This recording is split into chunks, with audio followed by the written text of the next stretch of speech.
Hello friends and welcome to Knitography. This weekend I'm coming to you from my sponsor farm in Grå Trøndersau.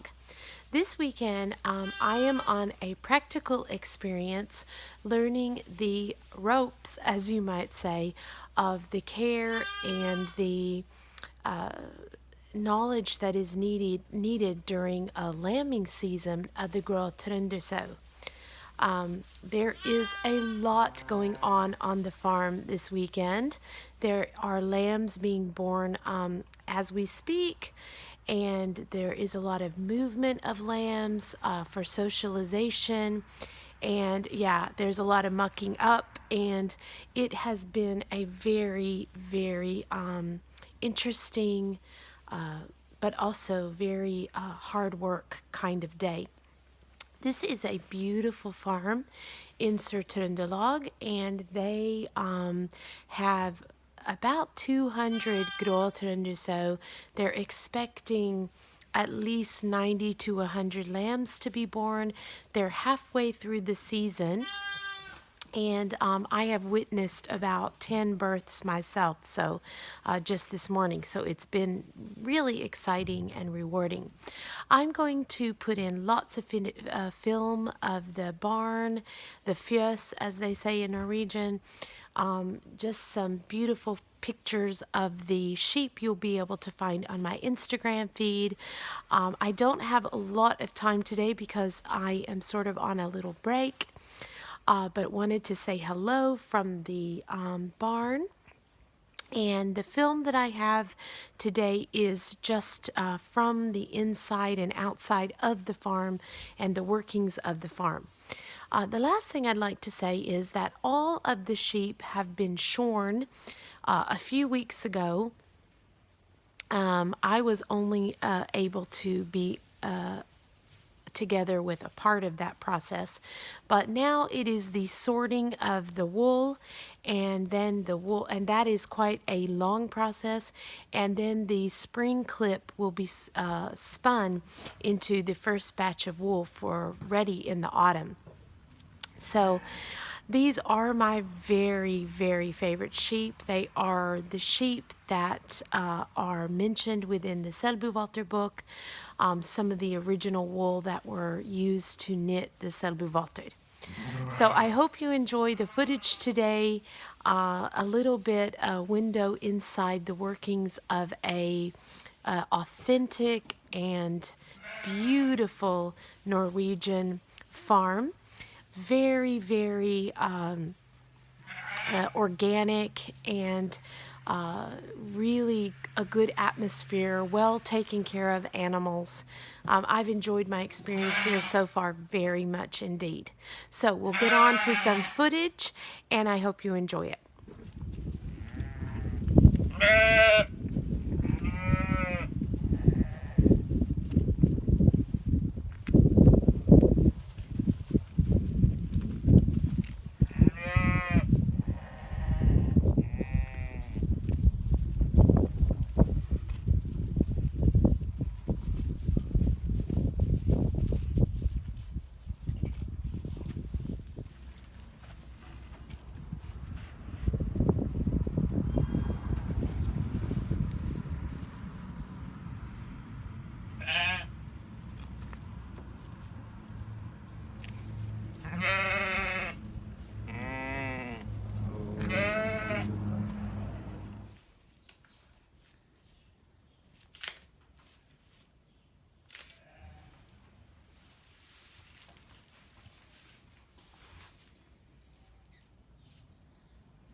Hello friends, I'm back again this afternoon, early evening actually. I've snuck away into the forest to kind of recharge and to rest a little bit and to get away from a lot of the loud farm noises that I've experienced today. It has been a very busy day on the farm.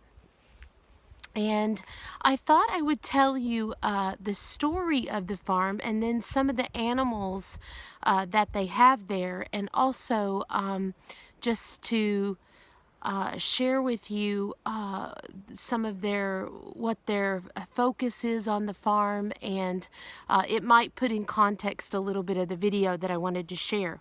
I also wanted to just share a regular knitting update with you, some of the things I've been working on, some of the plans that I have, and it's been a while since I have actually shared those things, so it's a very good connection to my Instagram feed, which is, after all, what knitography is all about.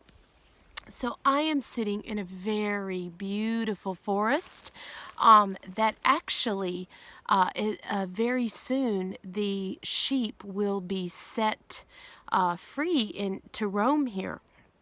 So just below me is a field that is turning green now and has access to this forest. And then the Grå Trøndersau will roam this forest freely through the summer as they grow their coats of wool for the autumn clip. So it's really interesting to talk to the people that run this farm that are hosting my practice this weekend, because they actually have a wonderful connection to America. And it always happens like that with me, like with the Berit Auna story, or you know, it's like serendipity actually for me. One thing leads to another. But this farm was originally going to be built by a Norwegian man and his wife. And as you know, in the story of Berit Auna, that she and her family, because of poverty to earn money, immigrated. They immigrated into America to earn a living, to earn money, and then she returned to Selbu, and so did this farmer and his wife. They also, due to the times in the late 1800s, due to poverty, economics, and just probably the situation with the world wars, immigrated to America to earn money before they returned to Norway.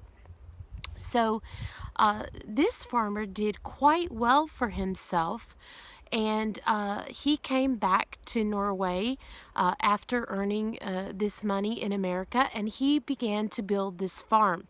What's very special about this farm when you visit it is that it has porches on the farmhouse, which is not typical to a Norwegian farm. And I remember the first time I visited here, I thought that was very interesting to see a type of, well, actually southern porch, a place where, not a veranda, but an actual porch in the front of the house where you would sit and so on. And what happened was he had been very inspired by the architectural structure of the homes built in America, and he came back to build this farm in that style. And what happened is that he was building this farm, and then he died suddenly and was unable to finish it. And then his wife was unable to keep the farm going. So Arna, who is the farmer here now, his grandfather bought the farm and overtook it. And this was over 100 years ago. So the farm has been in his family now for quite some time. So it's a lovely story that's connected to the Selbuvalter book and Berit Auna in a time when people had to immigrate due to poverty, and then of course in the Depression era when his wife lost the farm because she was unable to maintain it. So, speaking of the Selbuvolter book and my love for Grå Trøndersau, I shared on Instagram that I've been in contact again with Anne Bordsgaard, and we have had a long conversation, and the interest in the Selbuvolter book, of course, has grown abroad, and I really appreciate people thinking that I have made some sort of contribution to that. There are others around Norway that have been sharing this book through their vlogs and podcasts, and yeah, there's a lot of people that are sharing, so it's not just down to the work that I've done, but I really do hope that in some way I've made a contribution to spread the knowledge of this book and also the history, and encourage some people out there to knit the Selbuvolter. And if I've done that, that has brought me a lot of joy, because that's exactly what my project is all about. Really, I'm fortunate because Anne lives in Klæbu. The Selbu Spinnery has now moved to Klæbu, so I'm lucky to be a part of this project just simply because of where I live and my interest in the Grå Trøndersau and being a part of different activities that have happened. I have a little bit inside edge than other people have, and I really, yeah, was ecstatic to hear that it would be translated and is currently being translated into English. Now, I know that many of you commented that you had purchased the book in Norwegian. So having said that, I just want to say that I know there will be many, many people that enjoy this book in English, the English translation, and there's not to take anything away from that. But from my perspective, having the original Norwegian version is the version that, of course, I think is the best one to have. Unfortunately, you're not able to read the history and so on, and I tried to bridge that gap, and I know that the English translation will allow people the opportunity to read that history, to deepen that understanding, and possibly read it for the first time. It's great to have the Norwegian version. So if you have it and you've heard the stories through my vlogs, that's great. And if you do not have it and you have decided that the English version is for you, I'm excited about that too. So, speaking of Selbuvolter, I have been very fortunate to get to know a friend from Sweden that is, I always tell her that she is living my dream, which she is working and living on a farm just from, cows, chickens. I don't know what else she has, but it is a working farm, and she produces her own yarn, and just following her feed and getting to know her and chatting with her, and very soon I know that we will meet together and deepen our connection. But I've been so fortunate that she sent me a sample of her yarns, and they are just so beautiful. I just couldn't get over the quality of the wool. And I shared it a bit on my Instagram feed, but I wanted to tell, I just stopped all of the presses of my usual Norwegian wool, because I really don't usually knit Selbuvolter without using Raume ull or the wool from the Selbu Spinnery or my own wool in the past. But I have started a Selbuvolter in her wool that is very much like Raume ull. The quality of it is the same. Now, there's a little halo to this wool. I thought I would show you the ones that I have started with. It's a bit difficult when you're in the forest and trying to manage all of your things, but I have started with these two, which One of them is sheep's wool and the other is lamb's wool. And if you see, yeah, they're very much the quality of Roma ull. Now, what's really interesting, of course, is that this is gray and black, which is a little bit untraditional, but is very beautiful. And there's quite a halo to this, so the pattern is a bit muted. And I am really enjoying working with this yarn. I feel my favorite yarns are the ones that are the closest to the farm. Those are the knitting experiences that I have had that are my most enjoyable. So this has been a complete treat to use her yarn and to knit Selbuvalter. Now I have just used the Selbuvalter book, and I've gone in and chosen motifs that I want to use, and I've done the math, and this is a favorite motif of mine. You can also find this motif in the spider mittens, but I've just chosen the motifs from the book, and I'll just continue to do that to knit this pair.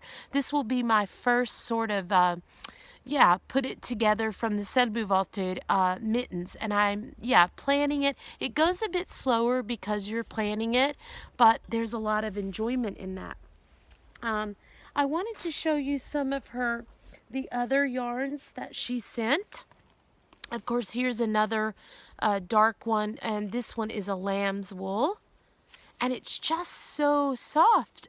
It's rustic, but it's it has a glance. I'm not sure, a shine to it that is very beautiful, and it's rustic and it's soft, and it has just a wonderful, clean, fresh smell to it. And for me, it's next to the skin soft. And Birgitta also has these yarns, which are the brown colors, and these are both sheep's wool, and I love that she tied it with the Swedish flag colors. But these are just so beautiful, and this one is sort of there's just a depth of tone to there's such depth to the color. If you can see, it's kind of, there's just such a gorgeous tone. I haven't decided what I'm going to make with this one, but I'm just treasuring it. But I had to cast on the Selbuvalter right away because the wool is so much like Roma finullgarn. And it's just so soft, and I'm knitting it on 2mm needles because I really like a tight gauge, and I knew that this fabric was going to have a halo, so I wanted the pattern to really shine through that beautiful soft halo that it was. So those are my projects connected to the Selbuvalter book, and I am wearing my finished object that I am so excited. I'm living in this Skogafjäll sweater that was knit in Plotulopi.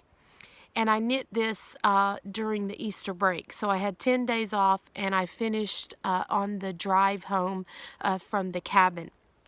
The problem is, I love it so much. The problem is, I've not done very well with my measuring again. I shared on Instagram that I had measured, I had used another sweater. I don't know what happened. It was probably the same thing that happened before when I talked myself into knitting a bit longer the body. Bottom-up sweaters and I are still learning. I'm still learning that, and I wasn't sad to cut it. It was quick. I cut it. I knit down, I knit the bottom band again, and now I'm in love with it. The problem is that I Yeah, after I was ill, I really still have a hard time choosing probably the size that I should choose, and I could have gone down a size. What's really interesting is this the yoke is a size, the body is a size, and the arms are a size, and it's like 3 sizes in one. So I'm going to get better at that measuring, but right now I'm in love with this sweater. I took a picture on Instagram, but I wasn't really satisfied with that because before I washed it, the sweater looked very square. It looked like I was just wearing a big square, but it doesn't look like that now.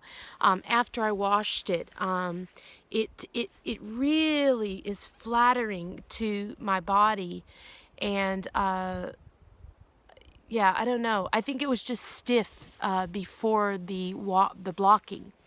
So I blocked it, and I've had a couple of questions about the blocking, so I thought I would share that.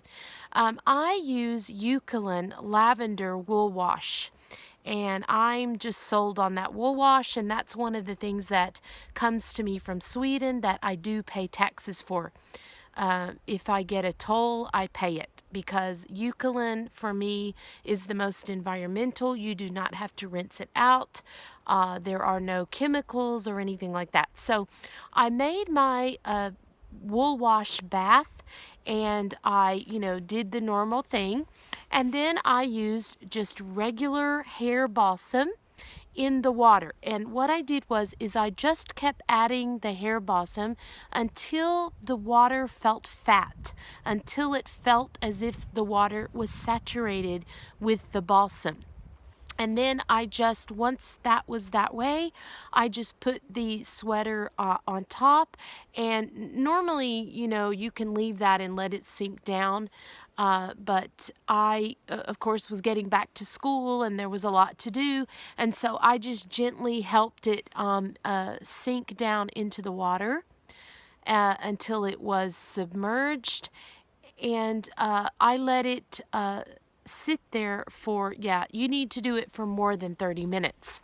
So I think I had a timer on for like 45 minutes. And I took it out and I gently pressed the water out of it as much as I possibly could. And then I rolled it in towels and laid it and blocked it out ready for drying. One tip, though, that I would do next time is I would roll it in additional towels because I have now finished my Nordic wind shawl, which is also knit out of Plotulopi.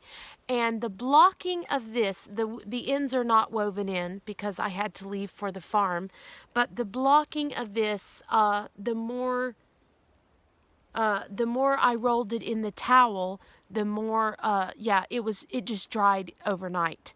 This one took, I think, 3 days. So I needed to roll it in the towel a bit more. Plotulopi really absorbs a lot of water when you're washing it. So that's one thing to consider. But once you roll it out, and you get, absorb that water out or suck that water out, then it just dries completely. I did the same with my Nordic wind shawl for my spring dress. And it is absolutely, you can feel that it's rustic and it's a bit toothy, but it is beautifully soft. From my standard, because I don't really have any problems with wool. But I love it. It's so soft. Now, I modified this pattern and I did extra increases. So this is a paid for pattern, so I won't go into that, but I modified the math so that it would be very long because I like to wear my shawls forward. And this shawl is for a specific dress that I want to wear on our National Day and, to school and also to some events that my children have coming up in the spring. I want to wear this outfit, so I decided to knit in the colors of the fabric of the dress, and I'm really satisfied with it. I have to say that I yeah, the cream color is a bit strong for me. I wonder if I should have done a gray, but the dress is cream. So yeah, I'm just kind of getting used to the how strong the cream color is compared to the other colors. But it matches the dress perfectly, and I really enjoyed this knit along. It's the first knit along that I've ever finished. So my friend Monique, you can find all of that information on my Instagram feed, has hosted this knit along, and as you see, I blocked it very aggressively. She hosted this knit along, and I really enjoyed it because a lot of my friends on Instagram also joined it, and it was really fun to see their shawls in the colors that they chose, and also it was fun to yeah, to participate. I felt really motivated to knit the shawl because so many friends were knitting it. So that is my Nordic wind shawl. And since the last time I had a vlog, I also finished one of my socks. This sock is actually, it looks so small compared to the leg because it's for my daughter in the end. As I say again, with my new, after being ill, it's a little tricky for me to, and after losing so much weight and getting back to myself, the person I used to be, it's a little difficult for me to find sizes now. So I tried a different amount of stitches for the sock, and I really had thought about knitting these for me because I love this opal. This is an opal yarn. All the information you can find if you're interested in this colorway that looks sort of like watermelons. Is on my Instagram feed. I first saw this yarn on my friend Jennifer Edwards' Instagram feed, and she's also a podcaster and a dear friend of mine. And you can find, I've shared several things about Jennifer on my Instagram feed, and if you're not following her, you should. Just a lot of inspiration, color inspiration. And I first saw this yarn, she was knitting it, and then I was very attracted to the pink. I'm attracted to greens, and pinks just are very nice also with green, and this was so springy, so I found out that it was local to me. I could get it. But anyway, I did the foot, even that my daughter is quite tall, her foot is not very long, so I ended up making these for her. And I did a 1x1 twisted rib, very long leg, or is it the leg? This is the cuff and the leg, and then I did my standard gusset and heel turn, which, that's all I ever do. And then I did my toe, which is this kind of toe. I don't know, I guess it's a rounded toe. This is my own pattern, and I love this shape at the top for the toe. So I've not made a lot of progress because I've been really busy at school, and also with this time of year I'm trying very hard to have my wool production and do my cooperative work on the farm, and I've only started just a bit of that, but this will be some commuting knitting from now on because I finished my Nordic wind shawl, and I was knitting on that on my commute. So that. Oh, and I'm also working on my Rusty Cardigan. Now, this is the slowest thing for me because it's in Plotulopi, and I have finally added the sleeves. So this is where I am. I'm right at beginning the beautiful color work, the two-stranded color work that will be added to this. And I don't want this to end. This is absolutely one of my favorite projects. I have to say that adding the arms was a little bit tricky. I'm not sure if it's because my the cord of my needle is not exactly long enough, but this has made, just look at that fabric. absolutely stunning. I cannot wait for this one to be finished. But again, it's slow going. I'm really thankful that Claire at the Woolly Thistle has extended the deadline because, yeah, it might take me until June to finish this because it's, yeah, I can't knit on it at night because it's a bit too dark. And it's a busy time at school and also a busy time on the farm. So yesterday I got my sleeves on and I'm going to start that color work. And I just brought my color work color just to show you. I'm so excited to add the color work portion of the Rusty Cardigan in this beautiful Plotulopi plate. So, let's see. Oh, and I have been working on a new little project to keep my orange scarf story going. It's, yeah, as I told you, the orange scarf story, one of the things about the orange scarf is that's great when it happens, but for me, this story is something that I just want to keep going in the months, spring and summer, because again, that's when the donations or the support kind of wanes, and I want to find a way to try to keep telling the story and keep the story going.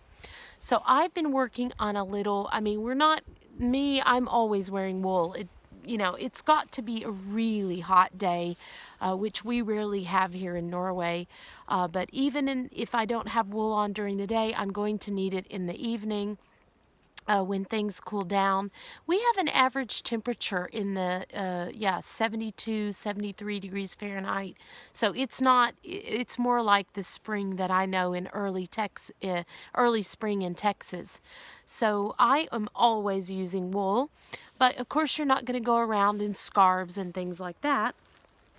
So I had from my rainbow Love is Love blanket, I had a bit of leftover ramme finull, and I have just started knitting. This is another thing I've been knitting on my commute. I've just started knitting these little mini scarves, these little mini orange scarves. And of course, in order for people to put them on their lapels or their jackets, I wanted to find a way that I could attach it to the city. So in the beginning, until I could really research that and dig deeper into what I was going to use, I used my Trønderrosa, which is the symbol of the city of Trondheim. And took that around looking for the right thing. And I came up with a beautiful, this is a button. This is a button that would go on a Norwegian cardigan, a kofte.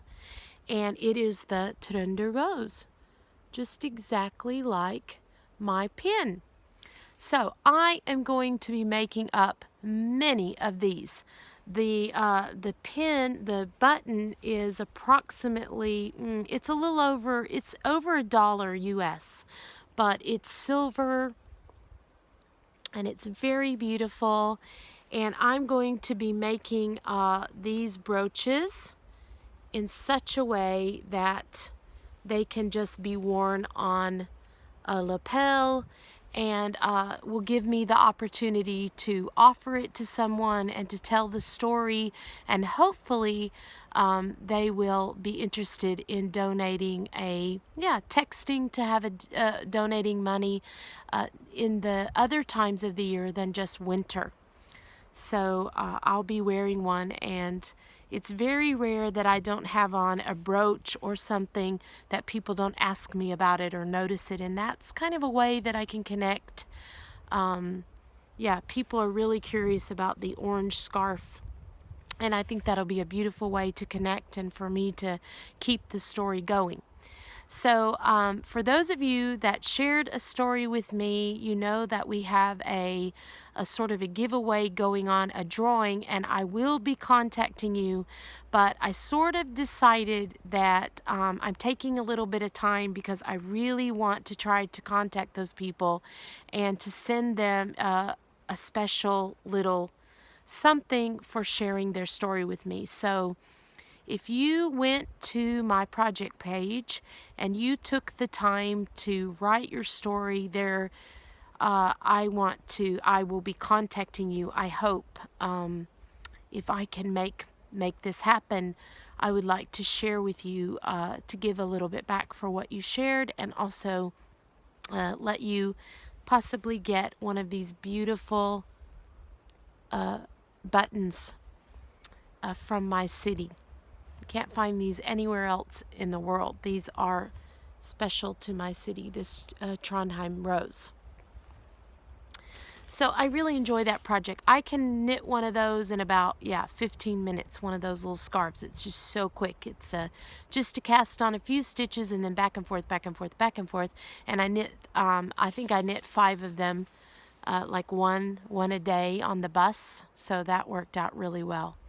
And I can have a whole box of those and maybe take them to the Bymission or share them somehow. I want to contribute that.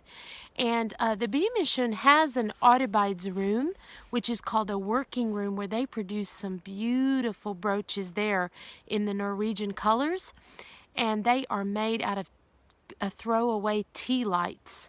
So I am going to be showing you those and telling you that story very soon. That's another beautiful project that they do to earn money to support the people that need it the most, to provide those meals, those warm meals, and to keep our Vår Frue Kyrke, the Our Lady Church, open 24 hours a day. And I just want to be a part of that. So whatever I can do, I'm going to do it. And I think you'd be very interested to see these beautiful brooches that they make out of throwaway tea lights.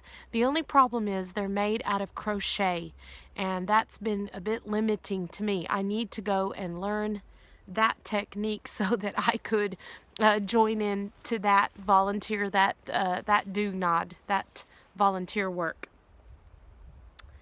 So I'm just going to look at my list because I want to see if I have missed anything. I want to talk about when I'm here on my internship on the farm, it always reminds me of the other internships that I've had. And I was getting very excited packing and getting ready to come to the farm. And of course, it reminded me of my summer-long internship in Gotland. And I was so fortunate to take my family, and we rented a beautiful Baltic Sea, right on the sea cottage for the whole summer. And that was, we did that so that my children would have swimming time and it would be relaxing, and I could come home. And I did stay on the farm sometimes, but I wanted my family to be there too because my children were younger. And I was so fortunate to work on that farm. And there was it was organic, and they had a little shop, and I worked in there, and I was responsible for the, not only the work, the mucking up and the sheep, but I also was responsible for the English language portion of greeting tourists and all of those kinds of things. And I was so fortunate to be a part of creating this beautiful Gotland lamb's wool.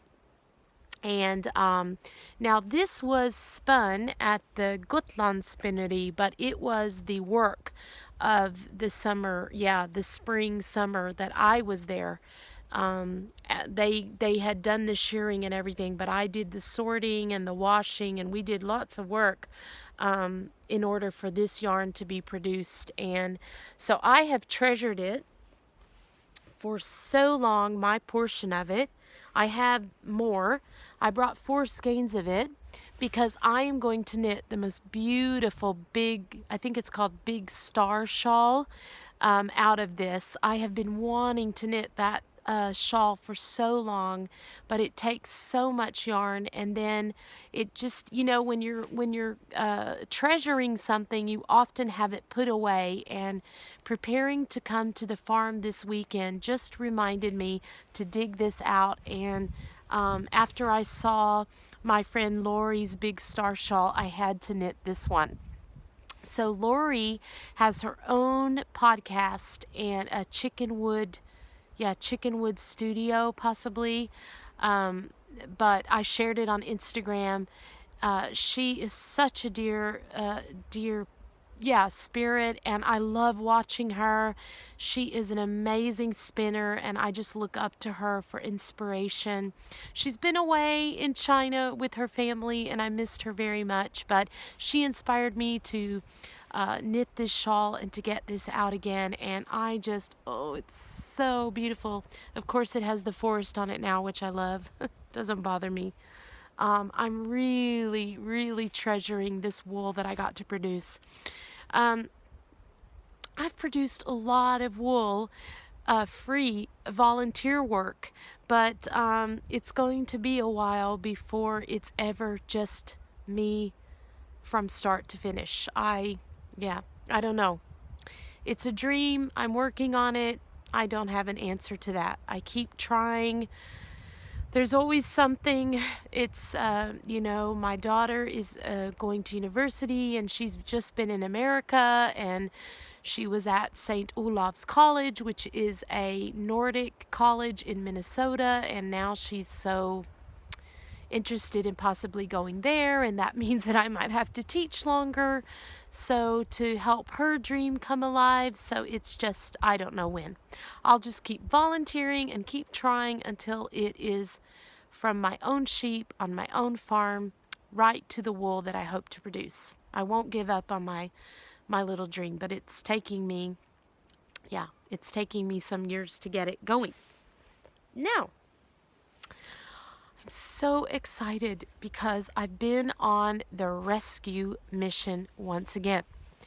As I told you, I often go into, I think it's Salvation Army in English, but we call it Fretex, and I scope around for any kind of knitted item that possibly somebody has cast off. And I pay a little fee for it, and I rescue it. And this week, I have rescued a most beautiful kofta. I could not believe my luck, but I have rescued this gorgeous kofta right here. Look at this beautiful kofta. And I paid a little over, I would say maybe $25, $26 for this. And these kofta can be so much more expensive. But I rescued this. I do not even know if this kofta has been worn. It's just absolutely, it's so beautiful. I do not know the pattern. I know that it has these, what they call løper or fleas, or, this is a typical, Norwegian thing to put in a kofta. And then here's the pattern. It's absolutely stunning. Look inside.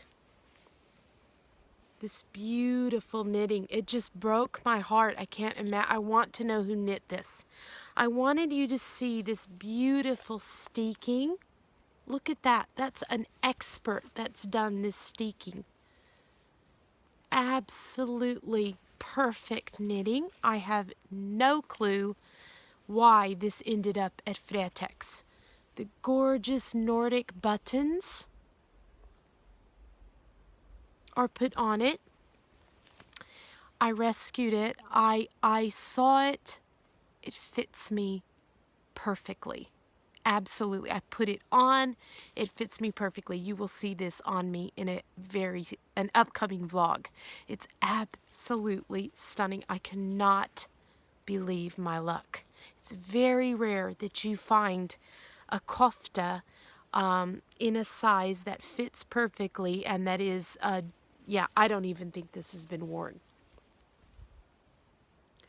I will absolutely treasure this, and my only sadness is I do not know who knit it. But it has come to me full of spirit and beauty, and I will treasure it and take such wonderful care of it. I also rescued a beautiful biscuit tin.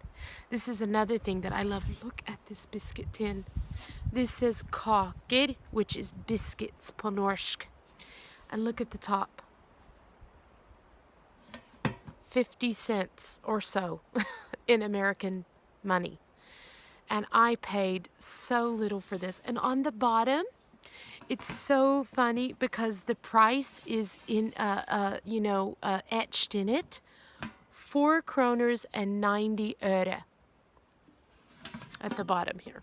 It's absolutely stunning. It's not in the best condition inside. It's very rusty and whatnot. I don't know. I'm going to put some beautiful yarn in this, I think. But I absolutely, and of course, why was I drawn to it? Because it was mustard yellow. I saw it immediately. I love old boxes and, yeah, anything old. Absolutely stunning. So, I think those are all of the things that I wanted to share this week. I have to tell you that you can find me on Instagram, P4CHEN. I'll put it here. My daughter has told me that people would like to get right to my videos. So this week I have not put an intro in. I wanted my vlogs to feel, yeah, professional maybe. I don't know. Doesn't matter. My daughter told me it's too long. She wants to get right to the video, and I've taken her advice this week. You can let me know. No music, no intro, just coming into the video and sharing together, connecting together. You can visit my project page, all of the links, everything extra that I want to share with you. I will put it down below in the drop down bar here on YouTube. I hope you are enjoying your knitting and that you'll keep tagging me and sharing with me and spreading the orange scarf story if you have the possibility. And I look forward to connecting with you online. And until next time, I will see you in vlog number 17.